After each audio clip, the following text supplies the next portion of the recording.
Não é garantia que ele vai dar certo, mas se for pra apostar, eu diria que não teria nenhum nome melhor no planeta pra tentar resgatar o que o Barcelona é do que Xavi Hernández. Se tudo funcionar, eu acredito que o Xavi seja técnico do Barcelona para papo de uma década. Não me surpreenderia se a gente visse o Xavi nessa relação tão duradoura e longeva com o Barcelona. Ele saiu para se preparar para isso e entendeu que o momento de voltar era esse, se tudo funcionar, que eu não consigo imaginar um trabalho de curto prazo. E assim, o Xavi até deu uma ajeitadinha, né, no Barcelona, né? Bem o time tá jogando, bem o time passou a jogar. Desde que o Xavi chegou em La Liga, o Barcelona teve 75% de aproveitamento.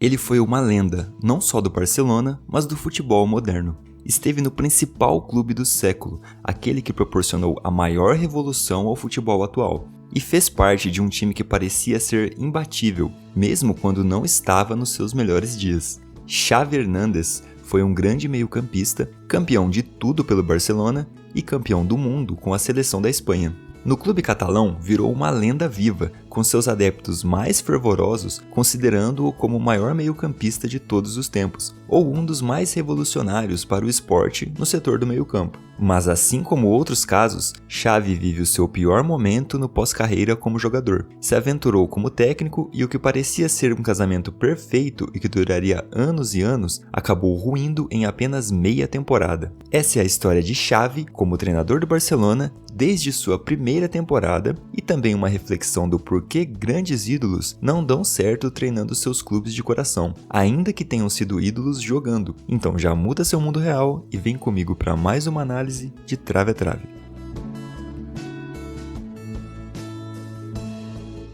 E cara, para começar esse vídeo, eu preciso te dar um recado muito importante. Eu tô gostando muito de produzir conteúdo para o canal, e essas pesquisas de dados e de notícias não só do Brasil, mas também fora daqui, é uma coisa que eu já fazia antes. E é claro que agora, criando conteúdo, estou fazendo muito mais, e isso toma muito tempo. Um tempo que eu quase não tenho na minha rotina atual. E é por isso que eu criei um clube de membros para o canal, principalmente para me ajudar a manter isso crescendo e usar o apoio dos membros para conseguir uma ajuda com alguma função do canal, como edição ou trabalho de pesquisa, e com isso passar a produzir mais vídeos por semana, porque atualmente é no máximo 2 a possibilidade, e isso depende muito da semana. Eu vou lançar apenas um nível agora no começo e já pretendo colocar coisas interessantes, como um sorteio mensal de camisas, prioridades nos assuntos dos próximos vídeos, grupos exclusivos no Telegram ou WhatsApp e também no Discord, lives e vídeos exclusivos para os membros, e tenho muitos planos que podem ser inseridos já nesse primeiro nível ou em níveis maiores, caso tenha uma boa aceitação da comunidade aqui do canal. Pretendo logo, muito em breve mesmo, lançar uma loja aqui do canal com produtos personalizados e fazer sorteios semanais desses produtos para os membros, assim como deixar aberto no servidor do Discord personalização de produtos como canecas, camisas e moletons, para que os membros possam enviar uma arte que queira ver nos produtos da loja do canal. Então assim, mano, é claro que o meu intuito é receber um apoio a mais aqui do YouTube para conseguir manter o canal e melhorar minha rotina para a produção de mais vídeos, mas quero fazer isso oferecendo o máximo de benefícios possíveis para os membros. Então se puder, meu mano, dá uma olhada na área de membros do Trave a Trave, e se conseguir dar aquela ajuda e participar dos sorteios e benefícios que terá, será uma honra ter você como um membro apoiador desse projeto. Agora sim, sem mais enrolação, bora para a análise de Trave a Trave. Xavi chegou ao Barcelona em novembro de 2021, após a demissão de Ronald Koeman, que não fazia um bom trabalho, e a principal crítica ao holandês era a forma com que o time jogava. Os culés não sentiam que aquele grupo tinha o DNA do clube catalão, o DNA forjado no futebol total e aprimorado por Guardiola, e não tinha toda a intensidade ofensiva de Luis Henrique. Se você reparar, esses 3 treinadores basicamente construíram o Barcelona gigante que temos hoje, e o futebol com posse de bola, de marcação-pressão e objetividade ofensiva que temos como lembrança padrão ao ouvir falar em Barcelona. Isso foi amplamente incutido no DNA do clube, clube, e atualmente é realmente bem difícil imaginar uma aceitação dos torcedores para um estilo que fuja disso. E é exatamente por isso que Xavi foi acionado em seu clube no Catar, com o principal objetivo de retomar o DNA do clube, e parecia não haver ninguém melhor que ele para isso, já que ele participou da última grande revolução do esporte, estando dentro de campo, e já vinha implementando esse estilo no Al Sadd, o time que treinava no Catar. Porém, o Xavi já havia sido chamado pelo Barcelona para treinar o clube em janeiro de 2020, mas ele recusou com a justificativa de que ainda não estava pronto para esse desafio. Afinal, ele havia acabado de se tornar treinador no Catar, e quando surgiram os rumores no ano seguinte, ele disse isso aí. Yes. Yeah, the answer is yes. Yes. Yes, I feel prepared.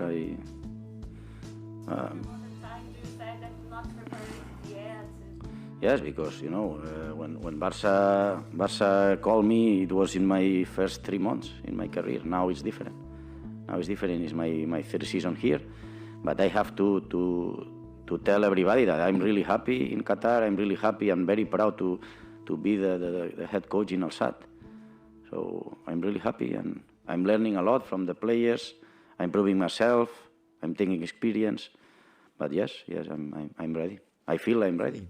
Nessa entrevista, Xavi já se sentia preparado, porque afinal ele venceu 7 campeonatos no Catar e com seu time tendo um trabalho bem apresentável, com boas trocas de passes e consistência nos setores. Mas a pergunta é, será que apenas esse trabalho no Catar já qualificaria Xavi para assumir o Barcelona? Ele realmente se sentiu preparado nesse pouco tempo, treinando um time em uma liga de expressão nula? Acho que essa experiência não serviu para demonstrar o real potencial de Xavi comandando um elenco, pelo nível de enfrentamento que passava no Oriente Médio e que viria a ter na Europa. Ele aceita a proposta do seu clube de coração e assume o Barcelona no dia 6 de novembro de 2021, mas ainda não ficou no banco nesse dia, numa partida contra o Celta de Vigo que terminou empatada. O primeiro treino de Xavi pelo Barça foi no dia 9 de novembro, 3 dias depois, e a expectativa era muito alta. Pelas imagens da Barcelona TV, você via que os jogadores estavam focados no que Xavi falava, prestando bastante atenção e via um olhar de admiração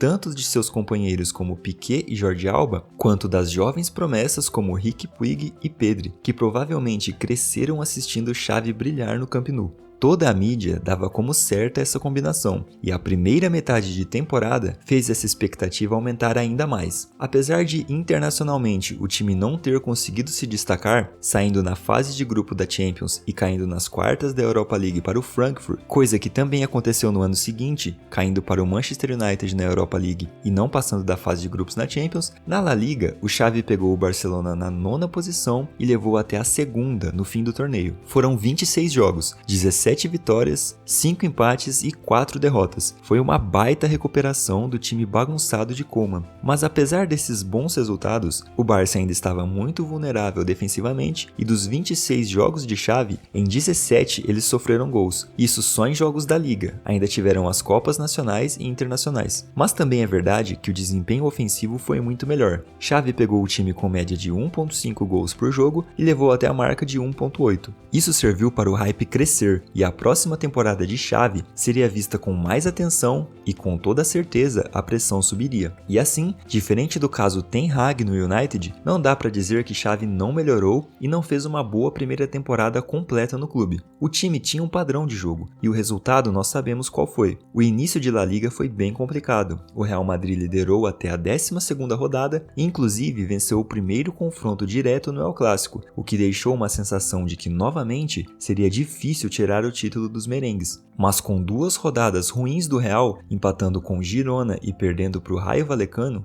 o Barcelona assume a liderança na 13ª rodada e dali não saiu mais. E como jogava o time de Xavi nessa temporada? Bom, na maior parte dos jogos, o esquema utilizado foi um 4-3-3 ofensivo, mas Xavi também demonstrou variações usando um 4-2-3-1 ou um 3-2-4-1. Mas no esquema principal, que foi o 4-3-3, o que me chamou a atenção foi a variância de opções e estilos dentro desse mesmo esquema que Xavi apresentou ao longo da temporada. Ele alternava bastante as escalações entre os jogos, e isso pode parecer algo ruim em um primeiro momento. Como como algo que tira o foco e ritmo do time titular. A primeira coisa que vem na cabeça é que uma rotatividade tão grande do 11 inicial é algo mais prejudicial que bom para qualquer elenco, e isso torna mais inacreditável o que ele fez. Xavi só repetiu a escalação por 2 jogos seguidos em 2 oportunidades na liga inteira. Nas rodadas 3 e 4, ele usou esses jogadores e depois passou 28 rodadas com times diferentes entre cada partida, voltando a usar a mesma escalação em sequência apenas da rodada 32 a 34. E foi muito interessante a forma com que Xavi se preparava e armava o time dependendo de cada adversário e situação de jogo. O esquema mais usado foi com Gavi ou Pedri, teoricamente um como ponta e outro pelo meio. Sem a bola, o da ponta fazia a dobra pela esquerda, com Dembélé ou Rafinha pela direita, e com a bola eles flutuavam e rotacionavam pelo meio, ajudando na criação. Mas Xavi também utilizou 2 pontas de origem, jogando com Dembélé e Rafinha em muitos jogos, mas sempre alternando entre Ferran Torres e Ansu Fati, a depender do adversário, e também de lesões, já que Dembélé, como sempre, perdeu jogos por estar contundido. Quando jogava assim, os pontas cumpriam o papel da função mesmo, diferente de quando jogava Pedri e Gavi, que rotacionavam bastante da ponta para o meio e ajudando na criação, e normalmente eles jogavam juntos no meio, Pedri e Gavi, com Busquets completando o trio, até para terem mais liberdade na criação e participação da construção de jogadas, e puxadas rápidas de contra-ataque, já que nem sempre faziam a dobra na lateral por ter os 2 pontas preocupados com isso. Além de jogar na ponta, o Ansu Fati também chegou a jogar como falso 9 em muitos momentos. Essa era a preferência de Xavi quando não podia contar com Lewandowski, e isso ele também fazia na temporada 21-22. No setor defensivo, também fazia muitas alterações a depender do que a partida pedisse. Em alguns jogos, deixava os laterais mais ofensivos, jogando com Alba pela esquerda e Baldé pela direita, ainda que ele fosse um lateral esquerdo de origem. Por vezes, jogava com Koundé na direita e Baldé mais solto pela esquerda. Também jogou com Araújo pela direita, em caso de enfrentar times que exploravam muito as bolas paradas e jogadas pelo alto, e por vezes utilizou Sérgio Roberto na direita para trabalhar melhor a criação pelo meio. Sérgio também jogou no setor do meio campo, e Xavi chegou até a utilizar Baldé na ponta em uma partida. Então assim, cara, foram muitas variações que Xavi testou e que deram certo. O treinador realmente se preparava para os jogos e explorava muito bem a versatilidade do elenco, sabendo exatamente como postar o time para as situações que enfrentava. Eu vi bastante gente dizendo que o Barcelona tinha uma defesa sólida, mas um ataque fraco, porque vencia muitos jogos de 1 a 0. E se analisarmos os times históricos recentes, foi uma quantidade grande de jogos com apenas um gol mesmo, mas temos que levar em consideração as circunstâncias desses jogos. Em alguns, o Barcelona perdia jogadores por lesões e precisava se reinventar taticamente na partida. Em outras, perdia jogadores por expulsão, e na maioria das partidas, apesar de só fazer um gol, o Barça criava bastante. Então não é como se todos esses jogos fossem 1 a 0 sofridos, em que o Barça venceu sem fazer nada demais. Na maioria, eles criaram mais que o adversário, mas não conseguiram converter em tantos gols. Tanto que o Barcelona venceu muitos jogos por 3 ou mais gols, e foi um dos clubes que mais criou grandes chances de gol na Europa, ficando atrás de City, PSG, Bayern de Munique, Borussia Dortmund e Benfica. Na La Liga foi o que mais criou, mesmo terminando com menos gols marcados que o Real Madrid. E se compararmos as vitórias de 3 ou mais gols com as de apenas 1 a 0, o primeiro dado vence. Foram 18 vitórias na temporada, marcando 3 ou mais gols, e 13 vitórias por 1 a 0. Só para exemplificar como o time de Xavi era consciente do que devia fazer e como era bem treinado para criar chances, eu separei esse lance da partida em que o Barça foi campeão espanhol para exemplificar como a ideia de manter os famosos quadrados de jogadores para facilitar a troca de passes acontecia nessa campanha do título. Note o posicionamento dos jogadores do Barcelona nessa jogada e como o time está preenchido do jeito que Guardiola ensinou a Xavi. São muitas opções para o Rafinha e cada jogador, ao receber a bola, já tem pelo menos 2 outras opções de passes rápidos para confundir as linhas do espanhol e encontrar uma boa chance de gol. Então dizer que o Barcelona nunca foi bem com Xavi, acredito que não seja real. E também não é real dizer que apenas o setor defensivo estava bom. Eles criaram muito e foram um time muito bom e que se adaptava muito bem aos adversários. Mas tem uma coisa crucial para o estilo de jogo do time, algo que faz parte daquele DNA já citado e que Xavi ainda não havia conseguido alcançar: uma marcação-pressão efetiva, intensa e de recuperação rápida da posse. Isso é um problema muito acentuado nessa temporada, mas que já era perceptível desde a primeira temporada com Xavi, e também era falha mesmo na temporada do título. O Barcelona tomava muitos gols de contra-ataque, em que na origem o time não conseguiu exercer uma marcação-pressão eficaz e que, por consequência, não estava preparado para se recompor e defender em bloco baixo. Um exemplo claro disso é uma jogada dessa mesma partida contra o Espanhol, que já estava definida, mas o Barça ameaça uma pressão nesse momento, 2 jogadores dão um impulso para chegar no adversário com a bola, mas ainda é muito devagar. Com isso, só abrem a defesa e com essa exposição, parece que a última linha do Barcelona não está preparada para receber um ataque.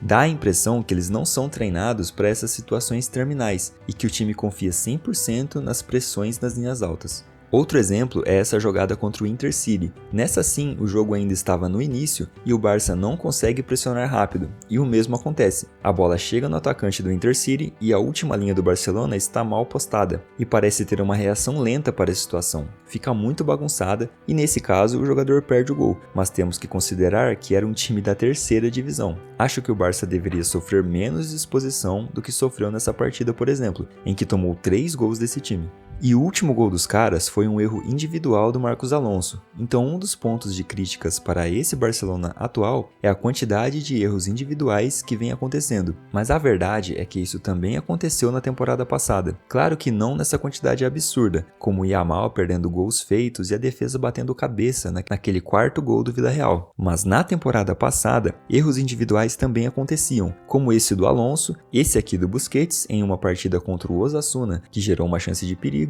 e tem vários erros na temporada passada que não resultaram em gol, muito pelos adversários terem esbarrado no gigantesco Ter Stegen, mas então ok, esse é um ponto-chave dos maus momentos do time de Xavi, a forma com que o time pressiona sem intensidade e sem agilidade, e quando não consegue retomar a posse, também demora para recompor a linha defensiva, e muitas vezes ela não está preparada para receber uma pressão, e demonstra uma certa desorganização que afeta as tomadas de decisões dos zagueiros e laterais. Isso vem acontecendo muito, mas já acontecia na temporada passada. Outro fator que acho que vale a pena comentar e que pode ser que esteja relacionado com essa dificuldade para recuperar a posse no campo do adversário é a doação. Alguns jogadores do Barcelona parecem não se doar tanto quanto outros nessa pressão. Nessa jogada aqui, vemos claramente Pedri fazendo a pressão em um espaço que era para o centroavante estar cobrindo, no caso Lewandowski. E isso, além de sobrecarregar o meio-campista, ainda bagunça o esquema para um possível sucesso na saída de bola do adversário, e desencadeia tudo isso que já comentei anteriormente. Tanto Pedri quanto Gavi sofrem com isso, e tem vários lances assim nas partidas, enquanto Lewandowski parece não estar tão comprometido quanto os dois. Bruno Fernandes também passa muito por isso no United. Em vários momentos ele tem que deixar sua posição para colocar uma intensidade mais à frente na marcação, pelo fato do centroavante estar andando em campo e não oferecer incômodo ao zagueiro. Então a temporada do título foi isso: Ter Stegen com 26 clean sheets, 26 jogos sem sofrer gols, um recorde das 5 principais ligas europeias, muita solidez defensiva e também um time que estava entre os que mais criavam chances na Europa. Então o que explica esse desastre que vem acontecendo nessa temporada? Qual foi o ponto de inflexão no trabalho de Xavi? Só para explicar melhor essa palavra que eu usei, desastre. Bom, se você considerar a posição do time, não parece ser o fim do mundo. Estão em terceiro na La Liga, 10 pontos atrás do Real, mas conseguiram uma classificação para o mata-mata da Champions, coisa que não acontecia há 2 anos. Mas o maior problema é a forma com que o time vem jogando.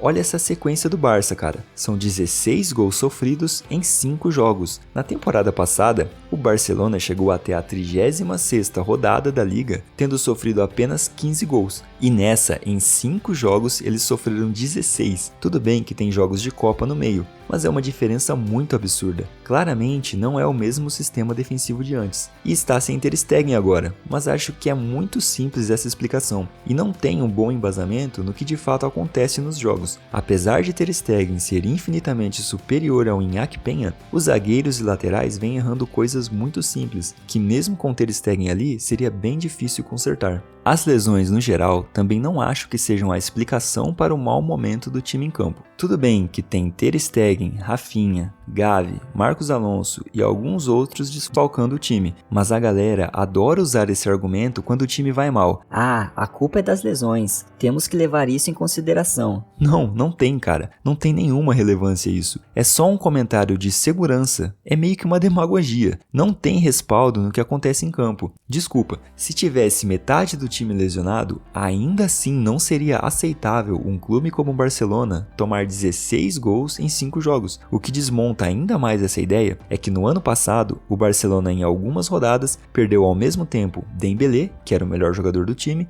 Christensen, Pedri e De Jong, todos jogadores importantes e que eram titulares na maioria dos jogos, além de Gavi e Ansu Fati, que também se machucaram bastante e eram muito utilizados, e mesmo assim o time foi campeão. Chega de considerar lesões no bolo de problemas. Um bom trabalho não despenca por conta de lesões. É extremamente raro isso acontecer, a não ser que sejam muitas lesões de jogadores extremamente importantes para o funcionamento do time, que não foi o caso dessa temporada do Barça. Não dá para tirar a culpa de Xavi nisso. Não dá para saber se por algum motivo ele perdeu o vestiário, se os jogadores passaram a desacreditar do trabalho ou saturaram por algum motivo, mas é fato que não é o mesmo estilo de jogo da temporada passada, pelo menos não no cerne do estilo, não é a mesma gana, a mesma vontade. Por mais que o Barça crie bastante em alguns jogos, é nítida a diferença de postura de alguns jogadores. Aqueles problemas defensivos que já aconteciam em 22-23 não só não apresentaram melhora, mas ficaram ainda mais destacados com as últimas atuações. Eu preciso lembrar de uma coisa aqui sobre perder o vestiário. Tem um ponto crucial que pelo menos eu considero para um possível desgaste do Xavi com o elenco, e esse ponto de inflexão aconteceu na temporada passada. 3 medalhões históricos do time claramente não rendiam mais como antes e precisavam fazer a natural transição para jogadores mais jovens. Coube a Xavi ter uma conversa com Piqué, Busquets e Jordi Alba, curiosamente 3 jogadores que vinham errando bastante e que não apresentavam a mesma intensidade dos demais. Em uma entrevista, Xavi diz que esse foi seu pior momento como treinador, até porque ele jogou junto com esses caras. Então eu imagino que chegar para eles e praticamente dizer que o tempo deles estava chegando ao fim não deve ter sido fácil, e não foi. Os 3 jogadores não aceitaram bem a falta de minutos e acabaram saindo, com Xavi relatando inclusive que Jordi Alba chegou a ficar bravo. Eu imagino que isso pode ter conturbado o ambiente, porque apesar dos jogadores mais jovens terem muita admiração pelo que o então treinador fez em campo, eles também admiravam esses 3 pelos mesmos motivos e com certeza aprendiam muito com eles. Xavi diz que apesar de sentir raiva,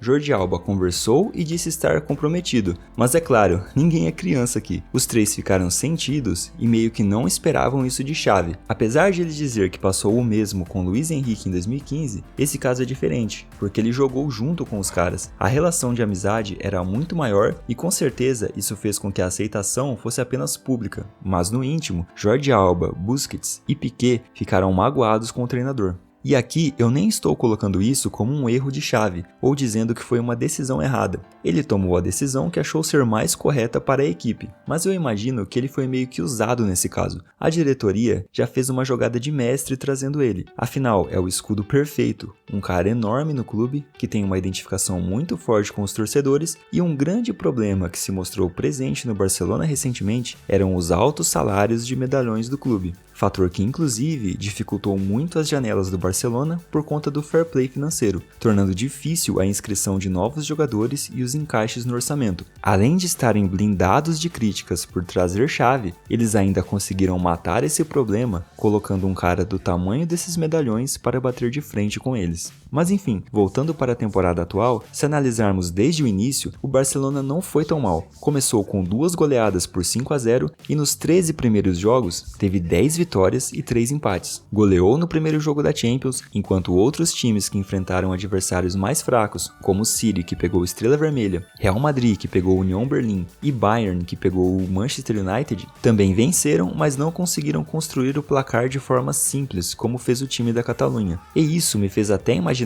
que esse ano eles brigariam pela Champions, mas a primeira derrota na temporada foi muito doída, e foi justamente no El Clásico, levando uma virada dentro do Camp Nou. Esse jogo foi muito maluco. porque o Barcelona entrou com algumas mudanças, como o garoto Fermín, o Cancelo fazendo o papel mais ofensivo chegando à ponta, e eles começaram muito bem, pressionando alto, sufocando a saída de bola do Real, mesmo já tendo feito 1-0, tanto que o garoto Fermín teve uma grande chance de ampliar nesse lance aí. Mas no segundo tempo, o time deixou de lado seu DNA e suas características, e passou a recuar a marcação, ficando em vários momentos da partida com todas as linhas atrás da bola, e foi assim que eles tomaram os 2 gols de Bellingham, um de fora da área e o outro em um lançamento, e é engraçada a postura do Barcelona. Lembra dos problemas de demora para pressionar o jogador com a bola, que aconteciam desde a temporada passada? Nesse lance, quando o Carvajal recebe, 3 jogadores do Barcelona olham para ele e esquecem o resto. O Baldé já estava ali e é o seu espaço, mas a demora do Yamal para chegar na dobra e o De Jong fazendo a tripla é loucura. Ele estava próximo ao Modric. Ele viu que o meia do Real estava ali, mas abandonou e foi triplicar a marcação no Carvajal, que já foi frouxa mesmo com 3 jogadores, com o lateral tendo espaço para fazer o cruzamento. O Modric, que ficou livre, desvia e ela sobra para o Bellingham marcar. E no início da jogada, um outro erro é do Oriol Romeu, que estava na cola do Bellingham, mas ele consegue escapar e entrar sozinho dentro da área. Todos esses lances de erros capitais que aconteceram nesse jogo e que vem acontecendo nas últimas partidas, você pode considerar como de responsabilidade dos jogadores, e é mesmo, mas não dá para não culpar o treinador, porque essas falhas na marcação acontecem desde sempre. Mesmo com a defesa sendo pouco vazada, esses erros aconteciam, e é a responsabilidade do treinador, que tem uma visão macro do jogo, encontrar a solução nos treinos para que esses problemas sejam resolvidos. Depois dessa derrota para o Real, o Barcelona teve uma série de resultados ruins e atuações ruins, mesmo quando vencia, como nessa vitória de 1-0 sobre o Real Sociedad, em que foi pior na partida, tendo menos posse de bola e finalizações. O Barcelona teve menos posse que a Real Sociedad, cara. Perdeu para o Shakhtar na Champions, empatou com o Rayo Vallecano, sem apresentar um grande volume ofensivo, dando o mesmo número de chutes a gol, por exemplo. Depois perde para o Girona, criando mais, mas levando 4 gols. Perde para o Royal Antwerp, que havia goleado por 5-0, e dessa vez consegue levar 3 gols dos caras. Vence o Las Palmas no finalzinho com um gol de pênalti do Gundogan. Depois disso, dá um tempo da Liga e nas Copas leva 2 gols do Unión Deportiva Barbastro, um time da 4ª divisão, toma uma coça do Real na Supercopa da Espanha, é eliminado da Copa do Rei pelo Bilbao, tendo essas estatísticas aí, 29 finalizações a 7, 9 escanteios para 2, e chegamos na pior sequência no último jogo contra o Villarreal, que foi o mais inacreditável de todos, porque eles saem perdendo de 2-0, em 11 minutos conseguem uma virada improvável para 3-2 e no finalzinho, aos 84, tomam um empate e a virada vem nos acréscimos, com essa falha bizarra da defesa. Nem tenho o que comentar de tanto erro. O Koundé saindo igual um maluco da posição e avançando ao infinito. Cara, se o jogador do Villarreal sai do campo com a bola, ele sairia junto. Também tem a má vontade do Araújo, nesse erro patético de passe. E cara, olha o Iñaki Peña. Olha como ele vai pra bola no rebote do Sorloth. Totalmente sem ganas, sem vontade. Sai pra matar a jogada, goleirão. Que isso? Parece que tava com nojinho da bola. Não queria encostar nela ali. Enfim, é uma sucessão de erros. E o Barcelona virou uma peneira nesse mês de janeiro. Mas o engraçado é que em muitos jogos dessa sequência que passei, o Barça não criou pouco. Nesse jogo contra o Betis, por exemplo, pela La Liga, o Barcelona deu 4 chutes pro gol e os 4 entraram. Mas eles tiveram outras chances criadas que não resultaram em chute, mas que poderiam ser aproveitadas como chances de gol. Então talvez esse time ainda pudesse render mais na temporada, mas é difícil imaginar que o Xavi consertaria esses problemas defensivos, já que isso vem desde a temporada anterior ao título e até agora continua acontecendo.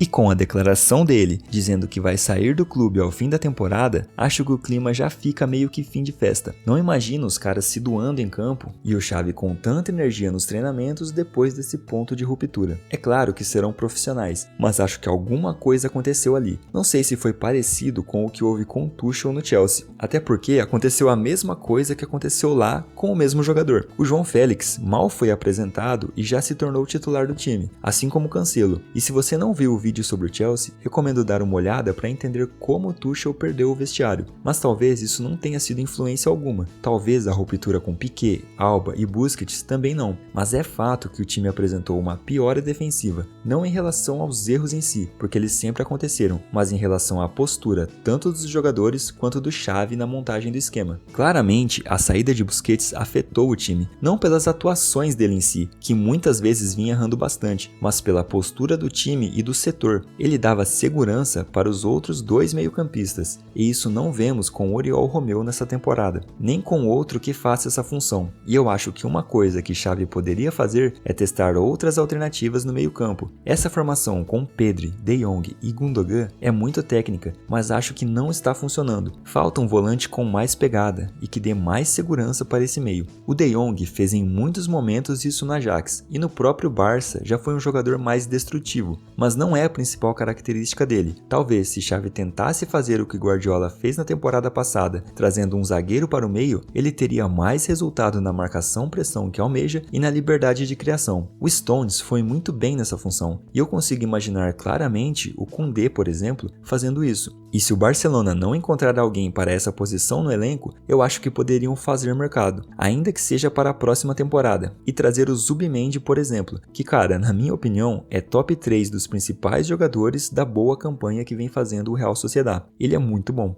Xavi também poderia tentar 3 zagueiros mantendo esse meio, mas com pelo menos um lateral menos ofensivo. Enfim, acho que falta repertório para o Xavi. Quando ele deu aquela entrevista dizendo que estava preparado, eu acho que ele tinha essa sensação mesmo. E com a temporada de título ainda, isso ficou inquestionável, mas mesmo com o título, o time já tinha problemas, e nessa temporada eles destacaram de uma forma absurda, e a preparação de Xavi para enfrentar essa turbulência se mostrou não ser boa. Ele não muda, ele demora para fazer substituições, e quase nunca quando faz, elas têm um efeito no time em campo e na imposição do adversário. É uma pena que a primeira passagem dele termine assim, com certeza ele voltará no futuro, e nessa temporada, acho que a La Liga já era, mas é importante se manter entre os 4. Já na Champions, o Barcelona teve muita sorte, porque pegou um Napoli que também está em frangalhos. Provavelmente, o Napoli também está pensando assim. E dos primeiros colocados, o Barcelona atualmente é um dos mais acessíveis, mas eu ainda acho que o Barcelona é muito favorito contra os italianos, mesmo com a defesa tendo se tornado uma peneira. E como falei, foi uma sequência de resultados ruins, mas dentro dessa mesma temporada, o Barça já fez alguns jogos muito interessantes, e eu não me surpreenderia se eles virassem a chave na Champions e chegassem longe. E antes de encerrar o vídeo, cara, eu tô vendo muita gente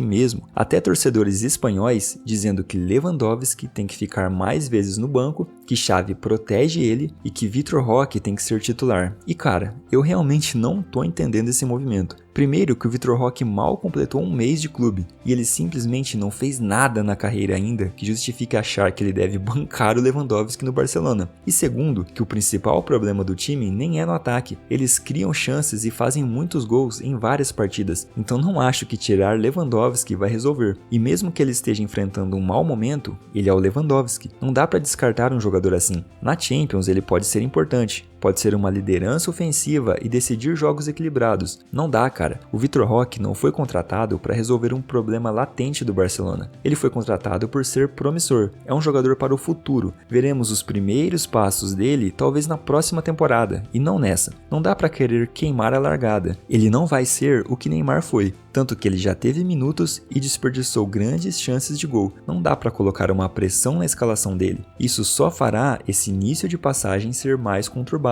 E o engraçado é que do brasileiro eu esperava isso mesmo. Somos sempre um povo fervoroso, mas a quantidade de torcedores mesmo do Barça, espanhóis, que pedem isso é surreal. Não consigo entender de onde está vindo essa ideia. Mas por esse vídeo é isso, eu espero que tenha gostado do conteúdo. Se você discorda de algum ponto, comenta aí embaixo por favor para contribuir com a discussão. Eu peço novamente que você, meu mano, dê uma olhadinha com carinho no clube de membros do canal, e nesse mês de fevereiro já terá sorteio de uma camisa retrô da KB Prime. E considere também se inscrever no canal, ativar o sino, a sequência de vídeos está insana, muito conteúdo bom sendo produzido. E no mais, um abraço para você e até a próxima análise de Trave a Trave.